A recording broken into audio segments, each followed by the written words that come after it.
जनजातीय दिवस के बारे में बता रहे हैं और इसमें बिरसा मुंडा के जीवन को लेकर के चूँकि ये मनाया जाता है तो बिरसा मुंडा के जीवन की जानकारी भी आपको इसमें प्राप्त होगी। भारत के स्वतंत्रता संग्राम को आदिवासी समुदायों जैसे संथाल, तामार, कोल, भील, खासी और मिजो द्वारा किए गए आंदोलनों ने मजबूत किया। आदिवासी समुदायों द्वारा आयोजित क्रांतिकारी आंदोलन और संघर्ष उनके असीम साहस और सर्वोच्च बलिदान से चिन्हित थे। ब्रिटिश औपनिवेशिक शासन के खिलाफ देश के विभिन्न क्षेत्रों में आदिवासी आंदोलन राष्ट्रीय स्वतंत्रता संग्राम से जुड़ गए और पूरे देश में भारतीयों को प्रेरित किया। हालांकि आम जनता इन आदिवासी नायकों के बारे में ज़्यादा नहीं जानती है। आने वाली पीढ़ियों को देश के लिए उनके बलिदान के बारे में जागरूक करने के लिए भारत सरकार ने 15 नवंबर को जनजातीय गौरव दिवस के रूप में घोषित किया है। यह दिन श्री बिरसा मुंडा की जयंती है, जिन्हें देश भर के आदिवासी समुदाय भगवान के रूप में पूजते हैं। बिरसा मुंडा ने ब्रिटिश औपनिवेशिक व्यवस्था की शोषणकारी व्यवस्था के खिलाफ देश के खिलाफ बहादुरी से लड़ाई लड़ी और उल गुलान क्रांति का आह्वान करते हुए ब्रिटिश उत्पीड़न के खिलाफ आंदोलन का नेतृत्व किया। घोषणा पत्र में आदिवासी समुदायों के गौरवशाली इतिहास और सांस्कृतिक विरासत को मान्यता दी गई है। यह दिन हर साल मनाया जाएगा और सांस्कृतिक विरासत के संरक्षण और वीरता, आतिथ्य और राष्ट्रीय गौरव के भारतीय मूल्यों को बढ़ावा देने के लिए आदिवासियों के प्रयासों को मान्यता देगा।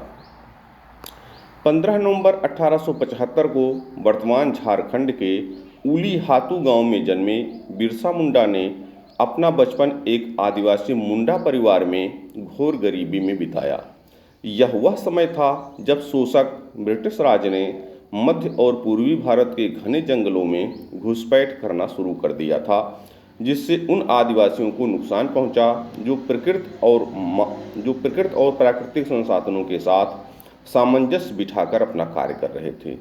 अंग्रेजों ने छोटा नागपुर क्षेत्र में सामंती जमींदारी व्यवस्था शुरू की, जिससे आदिवासी खुंट कट्टी कृषि प्रणाली नष्ट हो गई। राज ने बाहरी लोगों, साहूकारों और ठेकेदारों के साथ साथ सामंती जमींदारों को भी लाया गया, जिन्होंने आदिवासियों के शोषण में अंग्रेजों की मदद की।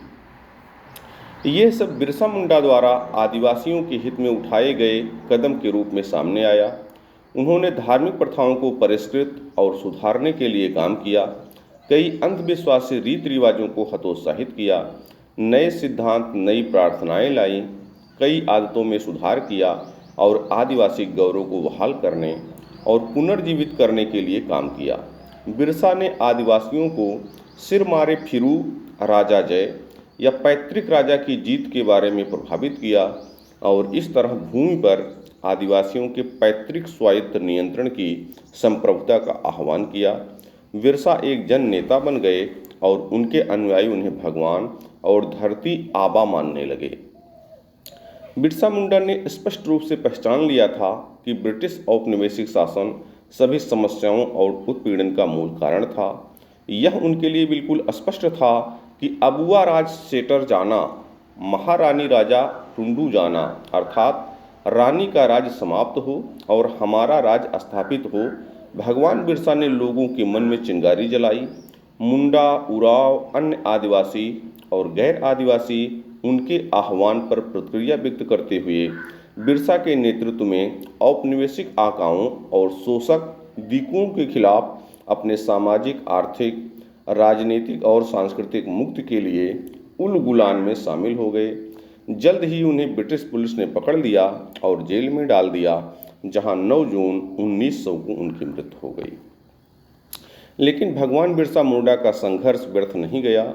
इसने ब्रिटिश राज को आदिवासियों की दुर्दशा और शोषण का संज्ञान लेने के लिए मजबूर किया और आदिवासियों की सुरक्षा के लिए छोटा नागपुर काश्तकारी अधिनियम 1908 लाया गया। इस महत्वपूर्ण अधिनियम ने आदिवासियों की भूमि को गैर आदिवासियों को हस्तांतरित करने पर प्रतिबंध लगा दिया, जिससे आदिवासियों को बड़ी राहत मिली और यह आदिवासी अधिकारों की सुरक्षा के लिए एक ऐतिहासिक कानून बन गया। बहुत बहुत धन्यवाद।